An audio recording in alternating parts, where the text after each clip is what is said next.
কোন জিনিসটাকে আপনি জ্ঞান বলে চিহ্নিত করবেন আর কোন জিনিসটা জ্ঞানের মধ্যে পড়বে না, জ্ঞানের সংজ্ঞাটাকে ঠিক করবে। কারণ জ্ঞানের ডেফিনিশনের উপর ডিপেন্ড করবে আপনার এডুকেশন সিস্টেম কেমন হবে। জ্ঞান কি এই জিনিসটা যখন আমরা ডিফাইন করতেছি, যখন আমরা চিন্তা করতেছি, আমরা ইউরোপিয়ানদের যে ফ্রেমওয়ার্ক সেটার ভেতরেই চিন্তা করতেছি। ইউরোপ যেটা ঠিক করে সেটাই জ্ঞান, ইউরোপ যেভাবে ঠিক করে সেটাই জ্ঞান, সেটাই সবাইকে শিখতে হবে, সেটাই সবাইকে মানতে হবে। জ্ঞান আসলে সবসময় নিরপেক্ষ হয় না। পশ্চিমাদের রাজনৈতিক এজেন্ডা এবং তারা যে জ্ঞান তৈরি করে দুইটার মধ্যে একটা সম্পর্ক আছে, বিশেষ করে কলোনিয়ালিজমের সাথে এবং এখনকার যে বিশ্ব আমরা সাম্রাজ্যবাদ বলি এটার সাথেও। পশ্চিম যেটা করছে তার ক্ষমতার একটা প্রকল্প ছিল, পুরো বিশ্বকে দখল করবে, সে পুরো বিশ্বকে নিয়ন্ত্রণ করবে। সে এই প্রকল্পের সাথে তার জ্ঞান চর্চার যে প্রকল্প সে দুটাকে মিক্স করছে। ইসলাম কোনোদিন সেকুলার ব্যবস্থা মেনে নিবে না, সেকুলার ব্যবস্থা কোনোদিন ইসলামকে মেনে নিবে না। দুইটার মধ্যে সংঘাত অনিবার্য। আমরা সবাই মনে করি যে প্রত্যেকটা মানুষের ন্যূনতম কিছু অধিকার আছে, শুধু মানুষের না, প্রত্যেকটা মাখলুকের আছে হাক্কুল ইবাদ। কিন্তু এই অধিকার কে ঠিক করবে? আল্লাহ ঠিক করবে। কিন্তু তারা কি বলে, তাদের জায়গায় কি অধিকার ঠিক করে? মানুষের খেয়াল খুশি। তাদের অধিকারের আলোচনাটা কি?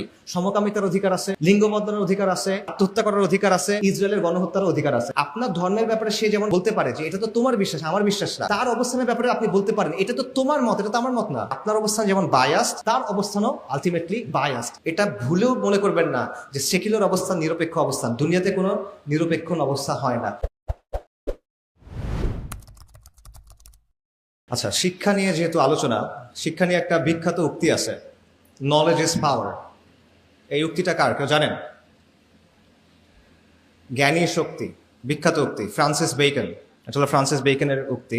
সে হলো 16th সেঞ্চুরি ওই সময়কার একজন ব্রিটিশ ফিলসফার, দার্শনিক এবং স্টেটসম্যান, এবং ইউরোপের যেটাকে সায়েন্টিফিক রেভলিউশন বলা হয় সেটার পেছনে খুব গুরুত্বপূর্ণ একজন ব্যক্তি। তো এই কথাটা যদিও উনি বলছেন ফ্রান্সিস বেকন, বাট কথাটা তার থাকে নাই। কারণ অনেক কথা থাকে যেটা হয়তো বা একজন বলছেন বা একজন লিখছেন, বাট পরবর্তীতে এই কথাটা সবার হয়ে যায়, গণকথা হয়ে যায়। তো ফ্রান্সিস বেকনের কথাটা এরকম হয়ে গেছে, সবাই এই কথাটা গ্রহণ করছে। বিভিন্ন জায়গায় আপনি দেখবেন জ্ঞানী শক্তি, নলেজ ইজ পাওয়ার, এই কথাটা হয়। এবং এই কথাটার একটা অর্থ আমরা ধরে নিছি। যেমন ধরুন, আপনি যখন চিন্তা করেন নলেজ ইজ পাওয়ার মানে কি, তখন আমরা এটার একটা ফ্রেম আছে আমাদের মাথায়, এটার অর্থটা আসলে কি। যেমন ধরেন, জ্ঞানের আলো মানুষকে আলোকিত করে, জ্ঞান মানুষকে শক্তিশালী করে, শিক্ষা আমাদেরকে শক্তি দেয়, শিক্ষা উন্নয়নের হাতিয়ার, যার যত বেশি জ্ঞান তারা তত বেশি আগায় যাবে, বাঁচতে হলে জানতে হবে। এই টাইপের কিছু কথা কিন্তু আছে জ্ঞানের অর্থ। এটি প্রচলিত অর্থ, এটা আমরা মোটামুটি আমরা যখন মনে করি যে জ্ঞানই শক্তি, তখন আমরা এই অর্থটা বুঝি। কিন্তু এটা আসলে একমাত্র অর্থ না, এই কথাটার আরো গভীর অনেক অর্থ আছে। ওই যে বললাম, এটা গণ হয়ে গেছে, অনেক মানুষ এই কথাটা গ্রহণ করছে, তাই অনেক মানুষ অনেকভাবে এই কথাটার ব্যাখ্যা তৈরি করছে। তো সেই ব্যাখ্যার কিছু ব্যাপার আমাদের চিন্তা করার দরকার। যেমন মনে করেন, আপনি যদি বলেন যে জ্ঞানই হলো শক্তি, তখন প্রশ্ন হবে এই শক্তি অর্জনের উপায় কি? শক্তি অর্জন কে করবে? মনে করেন আমি নিজে অনেক জ্ঞানী হইলাম, কথার কথা, আমি অনেক বই পড়লাম, পরীক্ষা দিলাম, ডিগ্রি হইলো, ঠিক আছে, আমার অনেক জ্ঞান হইলো, আমি শক্তিশালী হচ্ছি। এটা যথেষ্ট কিনা? এটা যথেষ্ট না। আপনার সমাজের মধ্যে জ্ঞান প্রচার করতে হবে, রাইট? তাহলে আপনি শক্তিশালী হতে পারবেন না। সোসাইটির মধ্যে নলেজ লাগবে। আচ্ছা, তো সমাজে জ্ঞান আপনি প্রতিষ্ঠা করবেন, ঠিক আছে, কোন জ্ঞান প্রতিষ্ঠা করবেন? কোন জিনিসটাকে আপনি জ্ঞান বলে চিহ্নিত করবেন আর কোন জিনিসটা জ্ঞানের মধ্যে পড়বে না, জ্ঞানের সংজ্ঞাটাকে ঠিক করবে। জ্ঞানের একটা সীমানা আছে, সেই সীমানাটাকে ঠিক করবে। এই বিষয়টা কিন্তু প্রাসঙ্গিক। এগুলো আমি কেন বলতেছি, কারণ শক্তি নিয়ে কিন্তু সংঘাত হয়। আমরা যখন বলি কোনো কিছু পাওয়ার, পাওয়ার নিয়ে কি হয়? কনফ্লিক্ট হয় না? শক্তি নিয়ে সংঘাত হয়, শক্তির জন্য সংঘাত হয়, হয় না? জ্ঞান নিয়ে কি সংঘাত হয় কিনা? হয়, জ্ঞান নিয়েও সংঘাত হয়। এবং এই লড়াইটা চোখে দেখা যায় না, কিন্তু এই লড়াইটা অনেক গুরুত্বপূর্ণ। এবং এই লড়াইয়ে যে জিতে তার আসলেই অনেক ক্ষমতা তৈরি হয়। এটা অত্যন্ত গুরুত্বপূর্ণ একটা লড়াই। সমাজে মানুষ কি শিখবে এটা যে নিয়ন্ত্রণ করতে পারে, তার হাতে অনেক ক্ষমতা। এবং যখন সে একবার এটা নিয়ন্ত্রণ করতে পারে, সমাজের মানুষ ওই সীমানার ভেতরে, ওই ফ্রেমওয়ার্কের ভেতরেই চিন্তা করে। এটাও একটা বড় পাওয়ার। যে ওই পাওয়ারের আলোচনা আমরা যাচ্ছি, এটা আমি কেন বললাম, কারণটা হলো আজকের আলোচনার বিষয়বস্তু হলো যে শিক্ষা ব্যবস্থায় সাম্রাজ্যবাদ। কিন্তু আমি আলাপটা করবো একটু অন্য জায়গা থেকে, সেটা হলো জ্ঞান, শিক্ষা এবং ক্ষমতা, এটার একটা সম্পর্ক আছে। এই সম্পর্কটা কি এবং এটা কিভাবে আমাদের সমাজে আমাদের রাষ্ট্রে ফাংশন করে, কাজ করে, এই বিষয়টা নিয়ে আমি কিছু আলোচনা করার চেষ্টা করবো। এবং এখানে বারবার ওই কথাটা ঘুরে ঘুরে আসবে যে নলেজ ইজ পাওয়ার। ঠিক আছে, বাট একটু তাত্ত্বিক কথা হচ্ছে, আমি আপনাদের জন্য প্রথমে সহজ কিছু কথা বলি। আমরা একটা কুইজ করি, শিক্ষা নিয়ে যেহেতু আলোচনা, আমি কিছু কুইজ আপনাদের জিজ্ঞেস করি, আপনারা দেখি পারেন কিনা। মনে করেন, মানে প্র্যাকটিক্যাল একটু আলোচনা থাক শিক্ষার ক্ষেত্রে। ধরেন আমাকে অ্যান্সার দেন, পৃথিবীর সবচেয়ে উঁচু পর্বতচূড়া এটার নাম কি? Mount Everest. মাউন্ট এভারেস্ট কখন আবিষ্কার হয়েছে? আচ্ছা পারেন, আচ্ছা ঠিক আছে। আচ্ছা, আমেরিকা মহাদেশ কে আবিষ্কার করছে? কলম্বাস। কখন? পারেন নাই। আচ্ছা, ভারতে আসা সমুদ্রপথ এটা কি আবিষ্কার করছে? Vasco da Gama. কখন আবিষ্কার করছে? আচ্ছা, এটা পারছেন না। অস্ট্রেলিয়া কে আবিষ্কার করছে? একজনও নাই? James cook. আচ্ছা, আপনাদের তো বিসিএস এর প্রসপেক্ট ভালো না তেমন একটা। আচ্ছা ঠিক আছে, এই যে আমি প্রশ্ন করলাম, আপনারা প্রশ্নের উত্তর দিলেন বা ভাবলেন, পারেন না অনেক উত্তর অবশ্য, কিন্তু এই প্রশ্নগুলো নিয়ে আবার একটু ভাবেন। এই প্রশ্নগুলোর মধ্যে একটা সমস্যা আছে। এই সমস্যাটা আপনারা চিন্তা করেন না, এখানে একটা ফ্রেমিং এর প্রবলেম আছে। আমি আপনাকে দেখাচ্ছি ফ্রেমিংটা। এই প্রশ্নগুলো এমনভাবে তৈরি যেখানে আপনি ধরে নিচ্ছেন একটা নির্দিষ্ট অংশ, মানে একটা নির্দিষ্ট পক্ষ আছে যারা এই জিনিসপত্রগুলো আবিষ্কার করছে। এটার মধ্যে একটা প্রবলেম আছে। দেখেন, আমি বললাম মাউন্ট এভারেস্ট কে আবিষ্কার করছে, কখন আবিষ্কার হয়েছে? সরি, হ্যাঁ আমি এই প্রশ্নটা জিজ্ঞেস করছিলাম যে কখন আবিষ্কার হয়েছে। এটা হলো 1856 সালে। একটা ব্রিটিশ সার্ভেয়ার ছিল, তার নাম হলো অ্যান্ড্রু ওয়াং। সে 1856 সালে সার্ভে করতেছিল ভারত উপমহাদেশ, এবং সে দেখলো যে এটা সবচেয়ে উঁচু পর্বতচূড়া, এবং সে এটার একটা নাম দিল। আচ্ছা, এর আগে এভারেস্ট ছিল না? ওই এলাকার যারা মানুষজন, নেপালের মানুষ, তিব্বতের মানুষ, তারা এভারেস্টকে চিনতো না? তাহলে সে আবিষ্কার করলো কেমন? আচ্ছা, এই জিনিসটা দেখেন যে যেহেতু ব্রিটিশরা তখন প্রথম দেখছে, ব্রিটিশরা এর আগে পর্যন্ত দেখেন নাই, ইউরোপিয়ানরা এর আগে পর্যন্ত দেখে নাই, কিন্তু সাধারণ মানুষ তো দেখছে। নেপালের মানুষ দেখছে, তিব্বতের মানুষ দেখছে, উপমহাদেশের মানুষ দেখছে, তারা দেখা এটা আবিষ্কার হয় নাই। ব্রিটিশরা যখন দেখলো তখন এটা আবিষ্কার হয়েছে। ঠিক আছে, এটা একটা ব্যাপার। আরেকটা বিষয় দেখেন, এটার নাম দেওয়া হলো মাউন্ট এভারেস্ট। এই এভারেস্টকে একটা লোক ছিল, ব্রিটিশ সার্ভেয়ার, সেও সার্ভেয়ার, তার নাম হলো জর্জ এভারেস্ট। এই লোকের নামে মাউন্ট এভারেস্টের নাম দেওয়া হলো, অথচ এই লোক জীবনে এভারেস্ট দেখেই নাই, তার নামে দেওয়া হলো, এবং আজ পর্যন্ত আমরা এই নামটা ব্যবহার করতেছি। অথচ তিব্বতের মানুষরা এবং নেপালের মানুষদের এটার জন্য আলাদা একটা নাম ছিল। নেপালের মানুষদের নামটা ছিল সাগর মাথা, তার একটা নাম হতো সাগর মাথা। তিব্বতেরও একটা নাম আছে, নামটা কঠিন, তাই আমি বলতেছি না, আপনারা খুঁজে নেন। আচ্ছা, তো এতদিন ধরে যারা এখানে হাজার হাজার বছর ধরে আছে, তারা যে নাম দিছে সেই নাম কিন্তু আমরা গ্রহণ করি নাই। নাম গ্রহণ করা হয়েছে কাদের? ব্রিটিশদেরটা। আচ্ছা, এরকম আরো উদাহরণ দেখেন। কলম্বাস আমেরিকা আবিষ্কার করছে নাকি 1496 সালে? এর আগে আমেরিকা ছিল না? ছিল, লক্ষ লক্ষ মানুষ ছিল সেখানে, লক্ষ লক্ষ না, মিলিয়ন্স, কোটি কোটি মানুষ ছিল ওখানে। সভ্যতা ছিল, ইনকা সভ্যতা ছিল, আজটেক সভ্যতা ছিল, কোটি কোটি মানুষের সেখানে বসবাস। কিন্তু ইউরোপিয়ানরা যখন সেখানে গেল তখন আমেরিকা আবিষ্কার হয়েছে, এর আগ পর্যন্ত আবিষ্কার ছিল না, এরকম একটা ব্যাপার। আচ্ছা, আরেকটা দেখেন, ভাস্কো দা গামা ভারতে আসার সমুদ্রপথ আবিষ্কার করছে। এর আগ পর্যন্ত ভারত লুকানো ছিল, কেউ দেখে নাই না।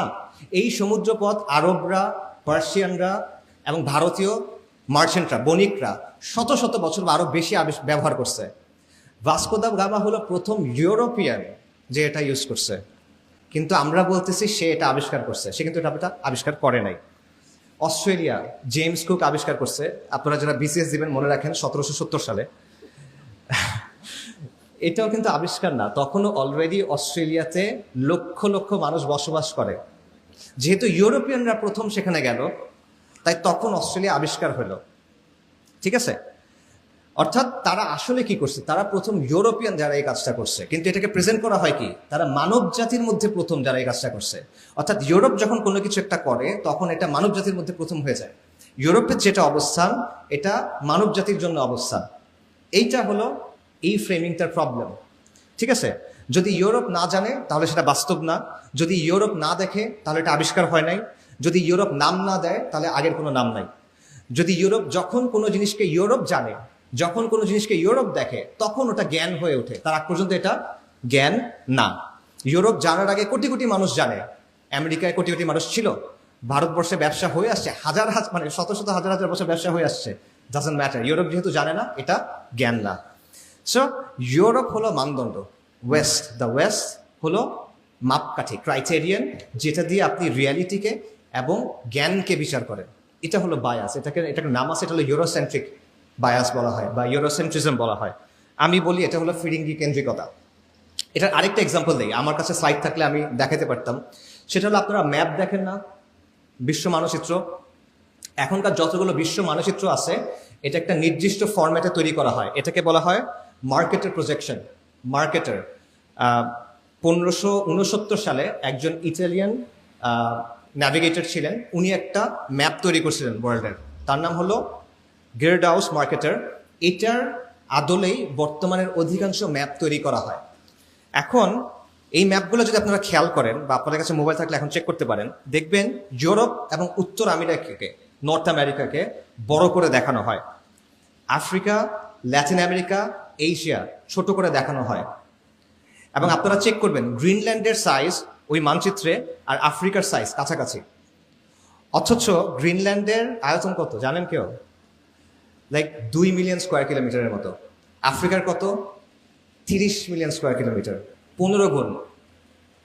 ম্যাপ খুলে দেখবেন গ্রিনল্যান্ড এবং আফ্রিকার সাইজ কাছাকাছি ধরনের। ঠিক আছে, এটা কেন? এটা ওই বায়াসের একটা এক্সাম্পল। এটা কিন্তু শুধুমাত্র ম্যাপের ইস্যু না, এটা একটা দৃষ্টিভঙ্গির ব্যাপার। যে পৃথিবীর কেন্দ্র হলো ইউরোপ, ইউরোপ গুরুত্বপূর্ণ তাই ইউরোপ বড়, আর বাকি যে জায়গাগুলো আছে ল্যাটিন আমেরিকা, এশিয়া, অন্যান্য জায়গা আফ্রিকা, এগুলো যেগুলো আছে এগুলো যেহেতু এতটা গুরুত্বপূর্ণ না, তাহলে এগুলো ছোট দেখালেও সমস্যা না। ঠিক আছে, এটার আপনি অনেক প্র্যাগমেটিক লজিক শুনবেন, বাট এই বিষয়টা সেখানে আছে। এবং এটা কিন্তু বিকল্প আছে, মার্কেটের প্রজেকশন যেটা, এটার বাইরে গল অ্যান্ড পিচার্স প্রজেকশন আরেকটা ধরন আছে ম্যাপ তৈরি করার, কিন্তু এটা কিন্তু আমরা ইউজ করি না। ঠিক আছে, তো আমি এই যে উদাহরণগুলো দিলাম, এটার কারণটা কি? এটা কারণটা হলো এই ব্যাপারগুলো আমাদেরকে বর্তমান বিশ্বের একটা বাস্তবতা দেখায়। সেটা হলো যে জ্ঞান কি, যেহেতু আমাদের আলোচনা শিক্ষা নিয়ে, জ্ঞান জিনিসটা আসলে কি? কারণ জ্ঞানের ডেফিনিশনের উপর ডিপেন্ড করবে আপনার এডুকেশন সিস্টেম কেমন হবে, রাইট? সো জ্ঞান কি এই জিনিসটা যখন আমরা ডিফাইন করতেছি, যখন আমরা চিন্তা করতেছি, আমরা ইউরোপিয়ানদের যে ফ্রেমওয়ার্ক সেটার ভেতরেই চিন্তা করতেছি, ইউরোসেন্ট্রিক যে ফ্রেমওয়ার্ক সেটার ভেতরেই চিন্তা করতেছি। ইউরোপ যেটা ঠিক করে সেটাই জ্ঞান, ইউরোপ যেভাবে ঠিক করে সেটাই জ্ঞান, সেটাই সবাইকে শিখতে হবে, সেটাই সবাইকে মানতে হবে। এবং ইউরোপ হলো সূচনা বিন্দু, সবকিছুর অরিজিনাল পয়েন্ট হলো ইউরোপ, ওইটার মতো করে আপনার করতে হবে। এটা আপনার অনেক কিছুকে প্রভাবিত করে, শুধুমাত্র এডুকেশন না, আপনার পলিটিক্সকে প্রভাবিত করে, আপনি ডেভেলপমেন্টের ব্যাপারে কীভাবে চিন্তা করেন সেটার ব্যাপারে প্রভাবিত করে, সমাজের ব্যাপারে এটা আপনাকে প্রভাবিত করে, আপনার চিন্তাকে। সো পশ্চিমা লেন্সটাকে বা পশ্চিমের যে দৃষ্টিভঙ্গি, এটাকে যে সর্বজনীন হিসেবে দেখা, এটা এখানে দুইটা কাজ হয় আসলে। একটা হলো পশ্চিমের যে চিন্তা, পশ্চিমের যে অবস্থান, এটাকে আপনি ইউনিভার্সাল ধরতেছেন, এটা সর্বজনীন, বিনা প্রশ্নে এটা সত্য, সবার ক্ষেত্রে সব যুগে সত্য, এটা মনে করতেছেন। দ্বিতীয়ত, অন্য যে জ্ঞান আছে, অন্যদের যে জ্ঞান, যারা পশ্চিমের না, তাদের জ্ঞানটাকে আপনি নাকচ করতেছেন বা তাচ্ছিল্য করতেছেন বা সরায় রাখতেছেন, অপ্রাসঙ্গিক করে রাখতেছেন। এই বিষয়টা এখানে হচ্ছে। এবং এই ব্যাপারটা, এটার মধ্যে একটা পাওয়ারের সম্পর্ক আছে। এই জন্যই আমি বলতেছিলাম যে আমার আলোচনাটা শিক্ষা, জ্ঞান এবং পাওয়ার, এটার সম্পর্কটা নিয়ে। জ্ঞান উৎপাদন করা, এই বিষয়টা নিরপেক্ষ না। এই যে তারা নাম দিচ্ছে, এটা নিরপেক্ষ না, এটা সবসময় কারো না কারো একটা এজেন্ডা, কারো না কারো একটা দৃষ্টিভঙ্গি সেটার মধ্যে মানে গেঁথে থাকে। এই বিষয়টা সবসময় জ্ঞানের মধ্যে থাকে। এবং যে জ্ঞান ঠিক করে, যে নামগুলা ঠিক করে, যে জ্ঞানের ডেফিনেশন দেয়, যে জ্ঞানের সীমানাটা ঠিক করে, সে অনেক বড় একটা পাওয়ার আপনার উপর এক্সারসাইজ করে। এইটা হলো নলেজ ইজ পাওয়ারের আরেকটা ব্যাখ্যা। আচ্ছা, তো এই কথাটা, এই বাস্তবতা আমাদের সমাজে আছে, আমাদের রাষ্ট্রে আছে, আমাদের নিজেদের দৃষ্টিভঙ্গির মধ্যেও এটা মিশে আছে। তো সেটা কিভাবে মিশে আছে ওই আলোচনায় যাচ্ছি, তার আগে সংক্ষেপে কয়েকটা কথা আরো বলি। এই কথাগুলো আমি আপনাদের কিছু প্রশ্ন করে করলাম, কিছু উদাহরণ দিলাম। আপনারা মনে করতে পারেন যে এটা আমি নিজে বানায় বানায় বলতেছি, এটা বানায় বানায় বলতেছি না, এটার লম্বা একাডেমিক আলাপ আছে, অনেক তত্ত্ব, অনেক রিসার্চ, অনেক আর্গুমেন্টস এখানে আছে। ওই যে সেটার ভেতরে ডিটেলে ঢোকার সুযোগ নাই এখন, আমাদের আলোচনার সময় কম, বাট স্টিল আমি অল্প করে খুবই বেসিক কিছু কথা আপনাদের বলি, যেটা আপনাদের বুঝতে সহজ করবে ইনশাল্লাহ। ধরেন আপনারা অনেকে এডওয়ার্ড সাইদের নাম শুনছেন, রাইট? অনেকে হয়তো বা শুনছেন। এডওয়ার্ড সাইদ গত শতাব্দীর একজন অন্যতম চিন্তাবিদ, প্রভাবশালী চিন্তাবিদ, কালচারাল ক্রিটিক, এবং তার খুব বিখ্যাত একটা বই আছে যেটার নাম হলো ওরিয়েন্টালিজম। আপনারা অনেকেই জানেন, 1978-এ বের হয়েছে, এবং যেটাকে পোস্ট কলোনিয়াল থিওরি বলা হয় বা পোস্ট কলোনিয়াল স্টাডি বলা হয়, সেটাকে এটা ব্যাপকভাবে প্রভাবিত করছে। তো এই যে ওরিয়েন্টালিজম বইটা, এখানে ওনার মূল আলোচনার বিষয়বস্তু কি? ওনার আলোচনার বিষয়বস্তু হইল যে পশ্চিমা বিশ্ব একটা নির্দিষ্টভাবে পূর্বকে উপস্থাপন করে, পশ্চিমা বিশ্ব একটা নির্দিষ্টভাবে প্রাচ্যকে উপস্থাপন করে, বিশেষ করে মুসলিম বিশ্বকে, এবং এটার সাথেও ক্ষমতা, শাসন, নিয়ন্ত্রণের একটা সম্পর্ক আছে। তো উনি বলতেছেন যে জ্ঞান আসলে সবসময় নিরপেক্ষ হয় না। আমরা মনে করি জ্ঞান নিরপেক্ষ, বাট জ্ঞান আসলে সবসময় নিরপেক্ষ না। পশ্চিমাদের রাজনৈতিক এজেন্ডা এবং তারা যে জ্ঞান তৈরি করে, এই দুইটার মধ্যে একটা সম্পর্ক আছে, বিশেষ করে কলোনিয়ালিজমের সাথে, উপনিবেশবাদের সাথে, এবং এখনকার যে বিশ্ব আমরা সাম্রাজ্যবাদ বলি এটার সাথেও। পশ্চিম যেটা করছে, তার ক্ষমতার একটা প্রকল্প ছিল, সে পুরো বিশ্বকে দখল করবে, সে পুরো বিশ্বকে নিয়ন্ত্রণ করবে। সে এই প্রকল্পের সাথে তার জ্ঞান চর্চার যে প্রকল্প, সে দুটাকে মিক্স করছে, একটা আরেকটাকে হেল্প করছে। এটা হলো এডওয়ার্ড সাইডের বক্তব্য। এবং সে যে জ্ঞানটা তৈরি করতেছে, এটার উদ্দেশ্য হলো তার যে শাসন, তার যে আগ্রাসন, তার যে দখলদারিত্ব, তার যে কলোনিয়ালিজম, এটাকে জাস্টিফিকেশন দেওয়া। ঠিক আছে? এবং বর্তমানেও এই বিষয়টা হয়। আগে হয়তো এটা ওরিয়েন্টালিজমের নামে, এখন এটা হয় মনে করেন কাউন্টার টেররিজম স্টাডিজ এটার নামে, ইসলামিক স্টাডিজ এটার নামে, ইভেন ডেভেলপমেন্টাল স্টাডিজ, এই জিনিসগুলোর নামেও এটা হয়। কিভাবে? সাইদ একটা পার্থক্য করতেছেন, সেটা হলো নলেজের দুইটা ধরন আছে। একটা হলো পিওর নলেজ, একটা হলো পলিটিক্যাল নলেজ। পিওর নলেজ মানে প্রকৃত জ্ঞান, আরেকটা হলো রাজনৈতিক জ্ঞান। ধরেন প্রকৃত জ্ঞান কি? ধরেন 2+2 = 4, এটা পিওর নলেজ। এটাকে রাজনৈতিকভাবে ইউজ করার কোনো ওয়ে নাই। এটার ব্যবহার করার মাধ্যমে একটা গোষ্ঠী আরেকটা গোষ্ঠীকে, একটা জাতি আরেকটা জাতিকে দমন পীড়ন করতে পারবে না। এটা ব্যবহার করে সে অস্ত্রশস্ত্র বানাতে পারে, সেটা ভিন্ন কথা, কিন্তু এই জ্ঞান ইটসেলফ এটা নিয়ন্ত্রণের হাতিয়ার না। কিন্তু পলিটিক্যাল নলেজ আছে, যেই নলেজের উদ্দেশ্য হলো রাজনৈতিক বিভিন্ন প্রকল্প বা রাজনৈতিক বিভিন্ন কাজকে বৈধতা দেওয়া। এবং এটার সবচেয়ে ভালো এক্সাম্পল হলো প্রাচ্যবাদ, যেটাকে ওরিয়েন্টালিজম বলা হয়। আপনি প্রাচ্যের একটা বিশেষ ছবি তৈরি করতেছেন, প্রাচ্যকে একটা নির্দিষ্টভাবে প্রেজেন্ট করতেছেন, যাতে করে প্রাচ্যের উপর আপনি কিছু কাজ করতেছেন, এগুলোকে বৈধতা দেওয়া যায়। ঠিক আছে? সো আপনি বলতেছেন কি, যে পশ্চিমা বিশ্ব মানে শ্রেষ্ঠ আর প্রাচ্য মানে হলো ইনফিরিয়ার। আপনি বলতেছেন পশ্চিম মানে উন্নত, পশ্চিম মানে প্রগতিশীল, পশ্চিম মানে আগ্রহী, পশ্চিম মানে গণতন্ত্র, মানে এগুলো সব ভালো জিনিস। আর পূর্ব মানে বর্বর, মধ্যযুগীয়, পিছনে পড়ে আছে, ইত্যাদি ইত্যাদি, অসভ্য মানুষ। রাইট? তাহলে আমি চাই প্রাচ্যের ভালো, পূর্ব দিকে যে মানুষগুলো আছে আমি তাদের ভালো চাই। তো ভালো হবে কিভাবে? আমি পশ্চিমা মানুষ, আমার অনুকরণ করে আমি তাদের হেল্প করতে চাই। সো পশ্চিমারা যে বিভিন্ন জায়গায় গিয়ে গিয়ে দখল করতেছে, উপনিবেশবাদ করতেছে, লুটপাট করতেছে, এটা আসলে খারাপ কাজ না। সে আসলে আপনাকে সভ্য করতে আসছে, তার উদ্দেশ্য আসলে আপনার ক্ষতি করাটা। ঠিক আছে? এইটা হলো ওরিয়েন্টালিজমের একটা মূল কাজ, যেটা এডওয়ার্ড সাইড বলতেছেন। তার অর্থাৎ সাদা মানুষ আপনার ভালো চায় দেখে সে আপনাকে মারতে আসছে, সে আপনার ভালো চায় দেখে সে আপনাকে দখল করতে আসছে, সে আপনার ভালো চায় দেখে সে আপনার উপরে জিনিসপত্র চাপাই দিচ্ছে। তার কোনো খারাপ উদ্দেশ্যই নেই, তার উদ্দেশ্য আপনাকে সভ্য করা। সিভিলাইজিং মিশন, এটার নাম আছে সিভিলাইজিং মিশন, হোয়াইট ম্যানস বার্ডেন, অনেক কিছু আছে, রুডিয়ার্ড কিপলিং এর কবিতা আছে, এটসেট্রা।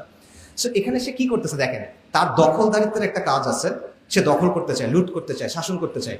এটার জন্য সে একটা জ্ঞান, মানে একটা শাস্ত্র তৈরি করছে, এটা সে একটা ব্যাখ্যা দিচ্ছে, এটা সে একটা বুদ্ধিভিত্তিক ব্যাখ্যা নিয়ে আসছে। এই কাজটা হলো ওই যে বললাম জ্ঞানের সাথে ক্ষমতার সম্পর্ক, এটা হলো সেই সম্পর্কটা। আমি জ্ঞানের একটা ধারা তৈরি করলাম, যার একমাত্র কাজটাই হলো আমার যে রাজনৈতিক প্রকল্প, এটার বৈধতা দেওয়া। ঠিক আছে? সো এইটা হলো ওরিয়েন্টালিজমের এডওয়ার্ড সাইডের বক্তব্য, যে পশ্চিমা দখলদারিত্ব বলেন, লুটপাট বলেন, জুলুম বলেন, এগুলোর বৈধতা আসতেছে ওরিয়েন্টালিজম থেকে, প্রাচ্যবাদ মানে জ্ঞানের একটা ধারা থেকে। জ্ঞান এখানে নিরপেক্ষ না, জ্ঞান এখানে রাজনীতির একটা হাতিয়ার। একই ধরনের কথা ফ্রেঞ্চ অনেক দার্শনিক আছে, মিশেল ফুকো এবং এরকম আরো অনেক আছে, তারাও একই ধরনের কথা বলছেন যে জ্ঞান আর ক্ষমতা আসলে আলাদা না। যার হাতে ক্ষমতা আছে সে ঠিক করে যে কোন জ্ঞানটা গ্রহণ করা যাবে, কোন জ্ঞানটা গ্রহণ করা যাবে না, কোনটা আসলে জ্ঞান, কোনটা আসলে জ্ঞান না। এখানে আমি আরেকজন লোকের কথা বলে শেষ করবো, সেটা হলো ডক্টর ওয়ায়েল হাল্লাক। ওয়ায়েল হাল্লাক হলো ইসলামিক স্টাডিজের বর্তমান বিশ্বের সবচেয়ে মানে ফরমোস্ট এক্সপার্টদের একজন। তো ওনার বক্তব্য হলো যে এডওয়ার্ড সাইড এই কথাটা বলতেছেন শুধুমাত্র ওরিয়েন্টালিজমের ক্ষেত্রে, অর্থাৎ পশ্চিমা বিশ্ব যখন পূর্বের বিশ্বকে নিয়ে স্টাডি করে, তখন এখানে তার একটা রাজনৈতিক প্রকল্প থাকে।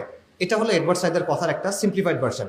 ওয়ায়েল হাল্লাক বলতেছেন যে এটা শুধুমাত্র প্রাচ্যবেদ মানে ওরিয়েন্টালিজমের ক্ষেত্রে না, এটা অন্য আরো অনেক জায়গায়ও আছে। এটা সোশ্যাল সায়েন্স যে ব্যাপারটাকে আমরা বলি, হিউম্যানিটিজের আন্ডারে যে সাবজেক্টগুলো আছে এই প্রত্যেকটার মধ্যে এই ব্যাপারগুলো আছে। এই প্রত্যেকটার মধ্যে আপনি এমন কিছু বিষয় মানুষের কাছে সর্বজনীন, প্রশ্নাতীত, সন্দেহের ঊর্ধ্বে হিসেবে তুলে ধরতেছেন, যেগুলো আসলে পশ্চিমের রাজনৈতিক যে প্রকল্প সেটার সাথে যুক্ত। যেমন আপনারা কিছু জিনিস জানেন, যেমন ধরুন মানবাধিকার, যেমন ধরুন গণতন্ত্র, যেমন নারী অধিকার, এগুলো একটা ফ্রেম কিন্তু ওয়েস্টের কাছে আছে। যে ফ্রেমটা নিয়ে এসে সে আপনার দেশে আক্রমণ করা বলেন, আপনার দেশে এইড দেওয়া বলেন, আপনার দেশে হস্তক্ষেপ করা বলেন, এগুলাকে সে জাস্টিফাই করে। ঠিক আছে? সো আগে যেটা হতো, জ্ঞানের উদ্দেশ্য ছিল পশ্চিমা কলোনিয়ালিজমকে বৈধতা দেওয়া, এখন উদ্দেশ্য হলো আমেরিকান লিবারেল সেকুলার যে প্রজেক্ট সেটাকে বৈধতা দেওয়া। সো এই ধরনের অনেক চিন্তা, ওয়াইল হাল্লাকের বাইরে আপনি জি কলোনিয়াল যারা থিঙ্কার আছে তারা অনেকেই এই ধরনের আরো অনেক আলোচনা করছে, আপনারা সেটা দেখতে পারেন। এটার মূল কথা হলো যে যখন আপনি শুধুমাত্র পশ্চিমের যে দৃষ্টিভঙ্গি, তাদের যে জ্ঞানের সংজ্ঞা, তাদের যে জ্ঞানের সীমানা, এটাকে যদি আপনি চূড়ান্ত হিসেবে গ্রহণ করে নেন, তাহলে আপনি অলরেডি অন্য সবগুলোকে নাকচ করতেছেন এবং আপনি তার নিয়ন্ত্রণের ভিতরে ঢুকে গেছেন। এটা হলো রিয়ালিটি। যে কোনো নিয়ন্ত্রণের প্রক্রিয়া আলটিমেটলি চিন্তা থেকে শুরু হয়, এবং যে কোনো প্রতিরোধের প্রক্রিয়া আলটিমেটলি চিন্তা থেকে শুরু হয়। ঠিক আছে? সো এটা হলো বাস্তবতা।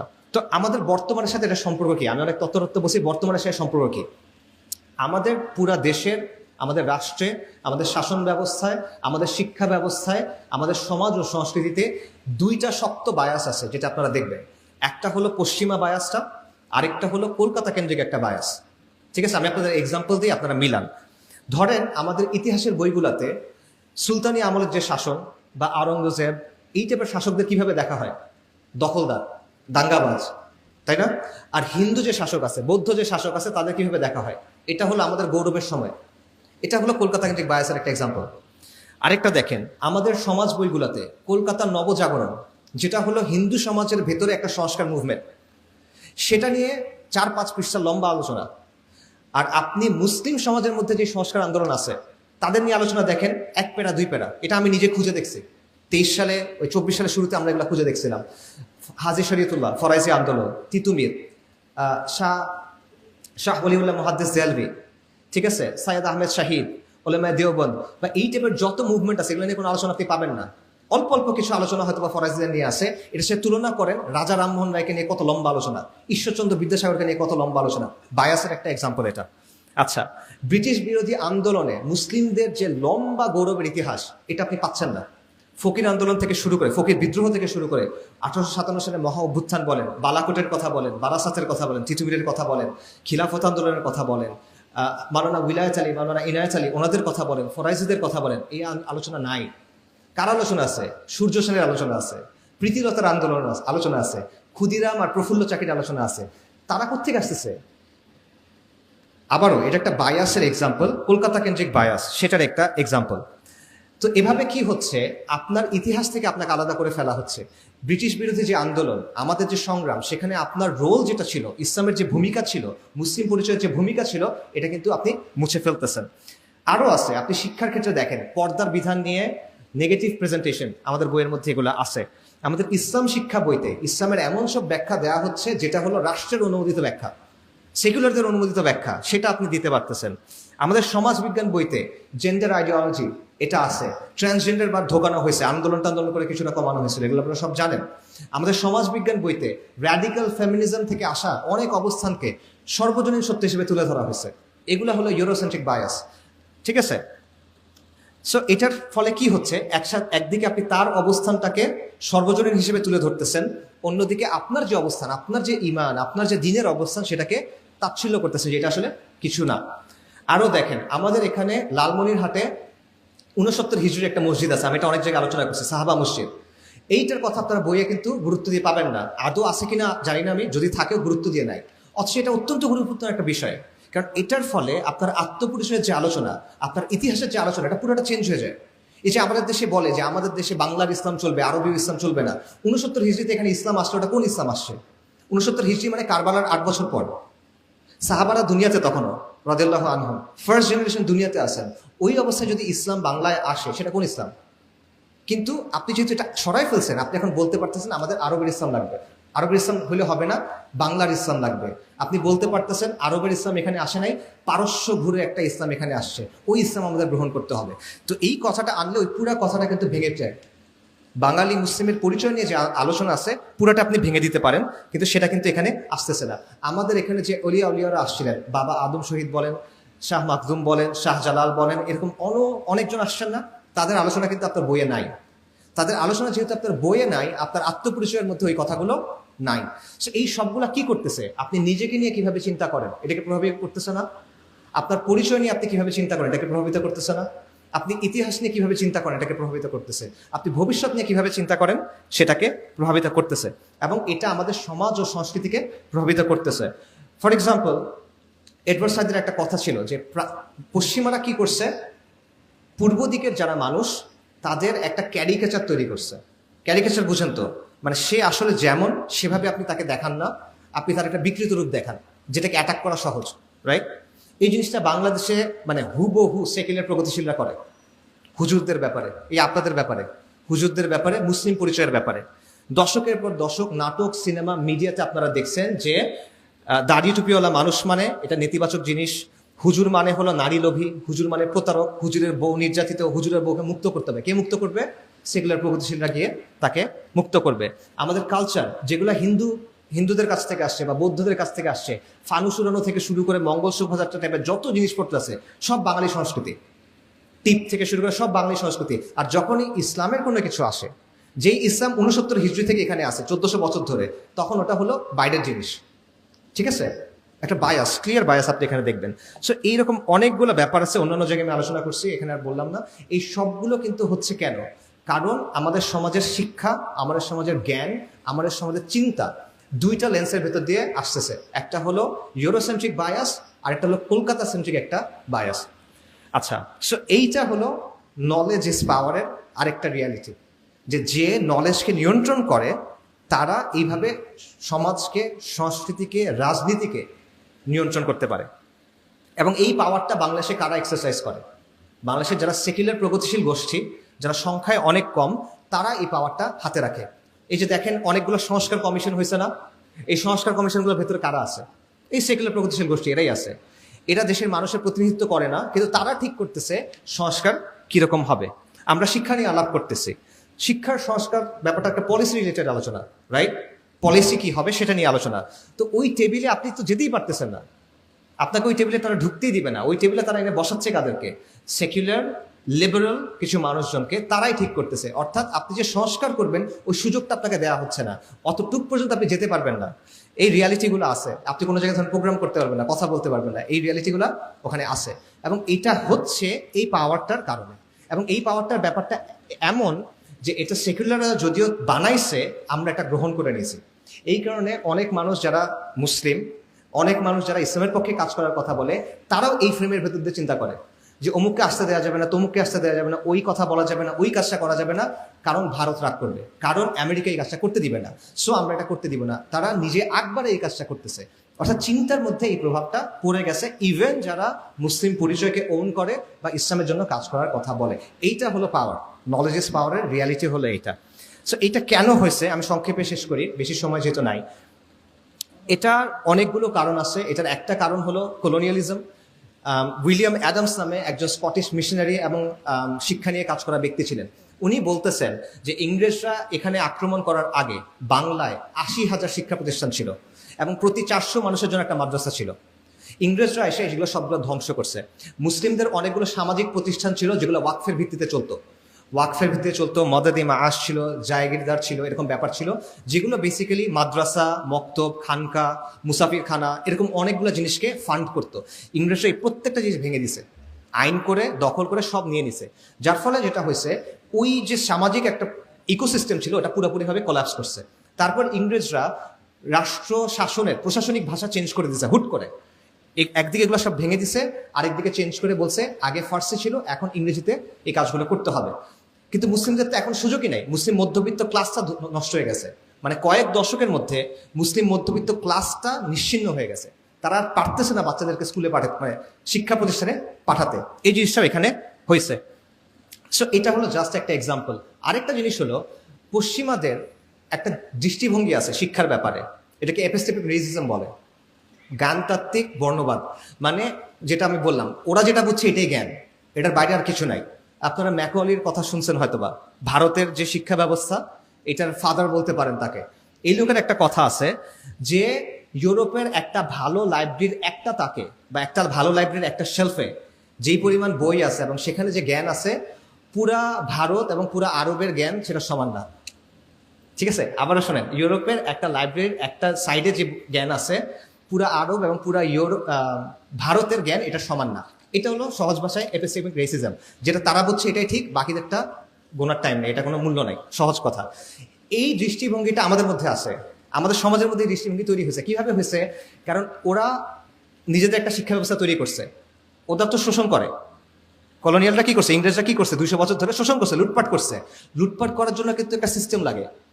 বাংলাদেশে যখন এলোমেলো লুটপাট হইতেছে, এখন ঝামেলা। হাসিনার সময় মনে করেন সিস্টেমেটিক চাঁদাবাজ ছিল, মানে একজনের চাঁদা দিতে হইতো, এখন মনে করেন 7 জনের চাঁদা দিতে হয়, ঝামেলা কিন্তু। তো লুটপাট করতেও কিন্তু প্রপার সিস্টেম লাগে। এই সিস্টেমের জন্য কি লাগে? কেরানি লাগে। তো কেরানি বানানোর জন্য ওরা একটা এডুকেশন সিস্টেম তৈরি করছিল। তো এই সিস্টেম থেকে কেরানি তৈরি হয়েছে যারা ওদের মতো করে চিন্তা করে।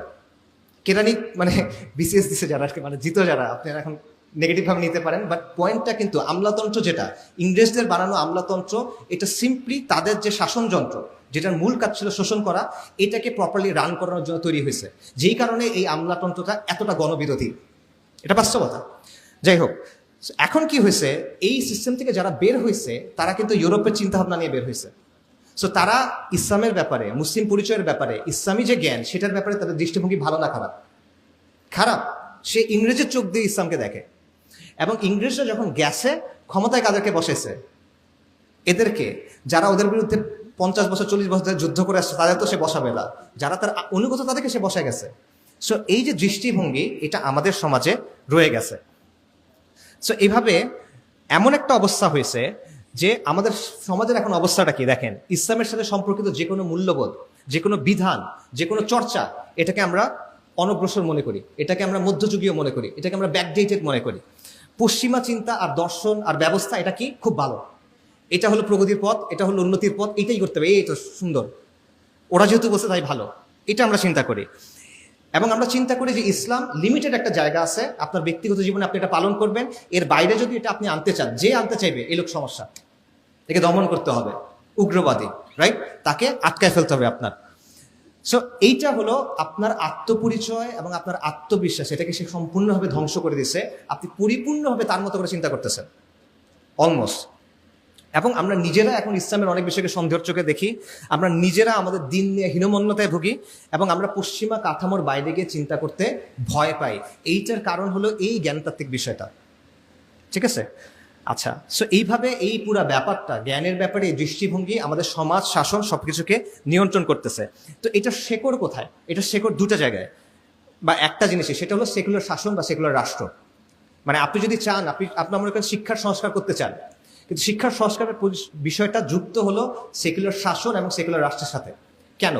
দেখেন, সেকুলার শাসন আমাদের এখানে চাপায় দেওয়া হয়েছে, এটা কিন্তু মানে ন্যাচারালি এখানে তৈরি হয় না, ফিরিঙ্গিরা এসে এটা আমাদের উপর চাপায় দিছে, এবং এটা তাদেরকে বল প্রয়োগের মাধ্যমে টিকায় রাখতে হয়।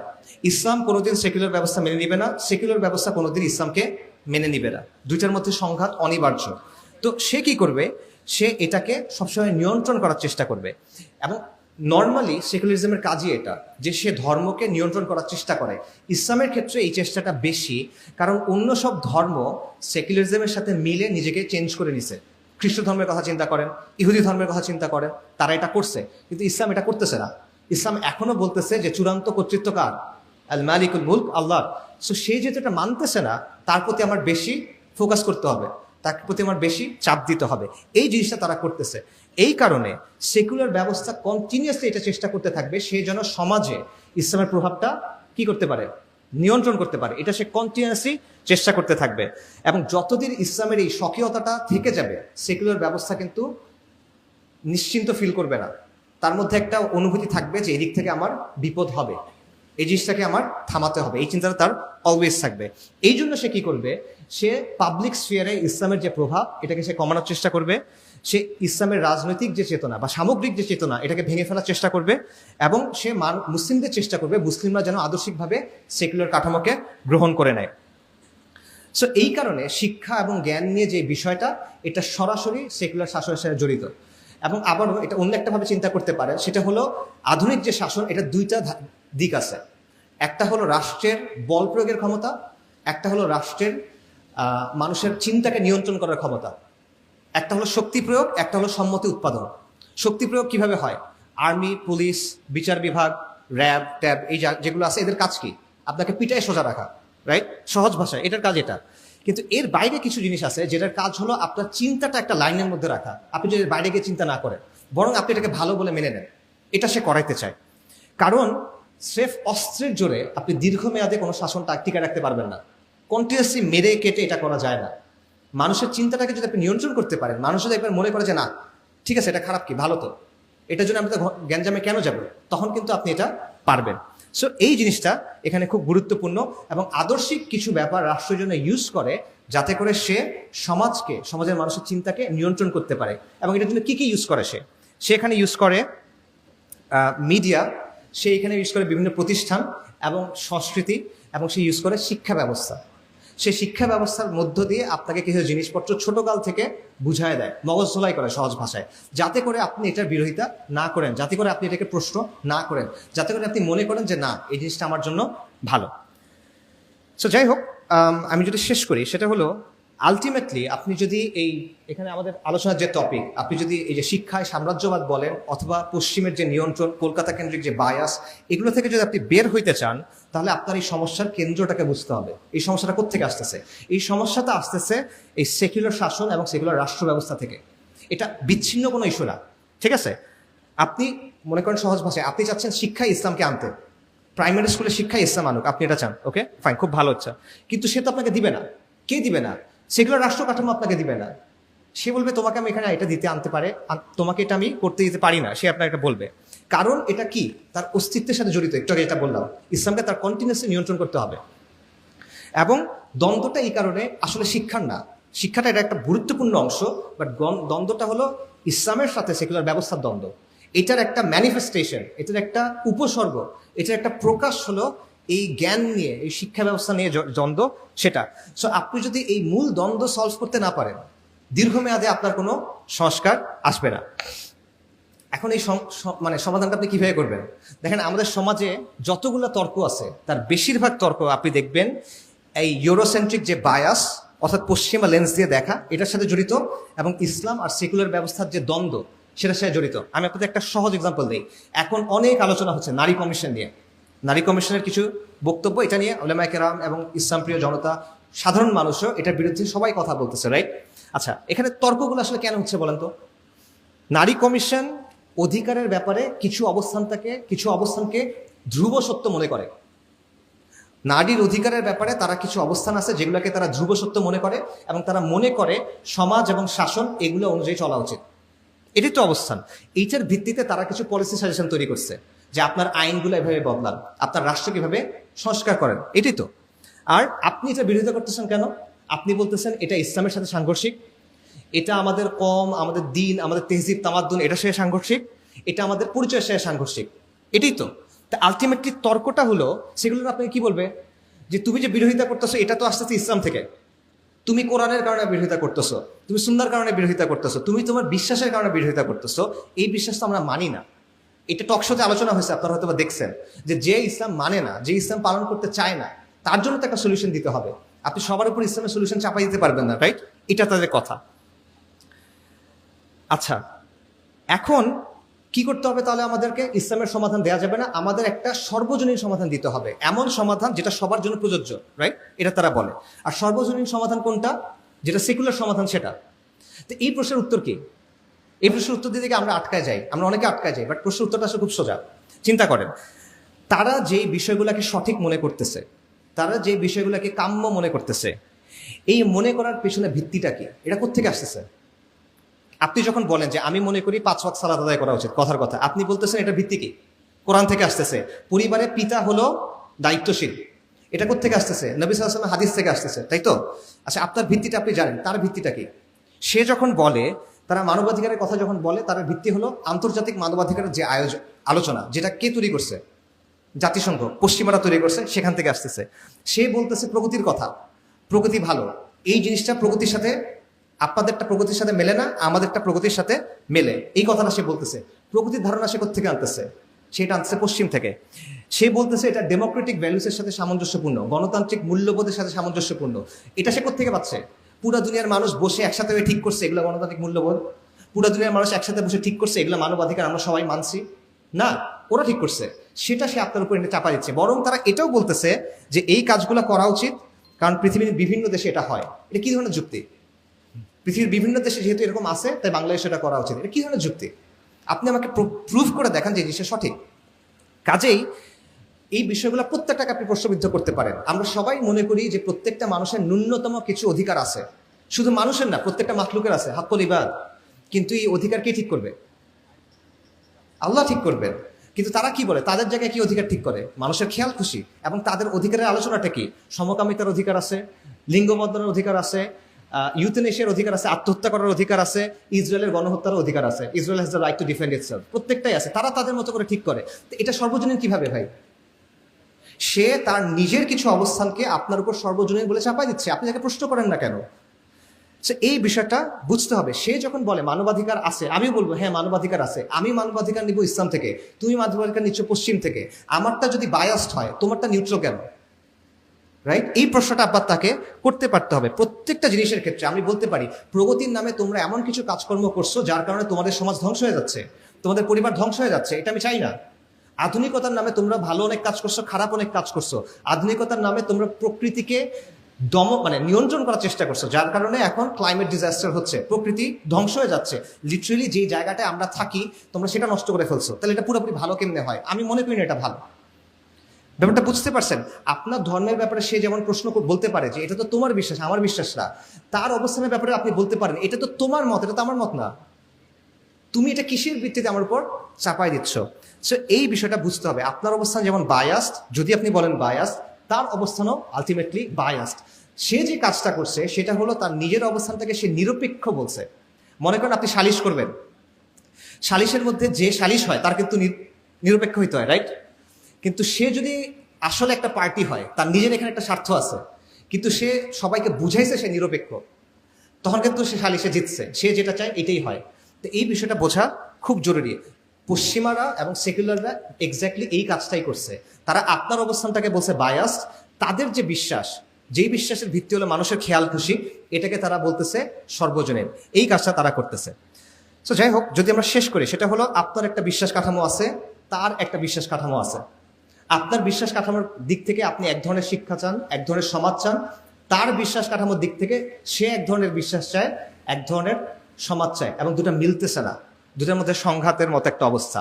এখানে কোনো নিরপেক্ষ অবস্থান নাই। এটা ভুলেও মনে করবেন না যে সেকুলার অবস্থান নিরপেক্ষ অবস্থান। দুনিয়াতে কোনো নিরপেক্ষ অবস্থা হয় না। আপনি এটা, কেউ যদি এসে বলে আমি বেদের শাসন চান, আপনি বুঝেন এটা নিরপেক্ষ না। কেউ এসে বলে বাইবেলের শাসন চাই, আপনি বুঝেন নিরপেক্ষ না। ত্রিপিটকের শাসন চাই, নিরপেক্ষ না। কিন্তু কেউ এসে যখন বলে আমি XYZ মতবাদের শাসন চাই, তখন আপনি মনে করেন নিরপেক্ষ। এটা আমাদের ভুল। কোনো নিরপেক্ষ অবস্থা দুনিয়াতে নাই। প্রত্যেকটা অবস্থান, এটার পেছনে কোনো না কোনো বিশ্বাস থাকে।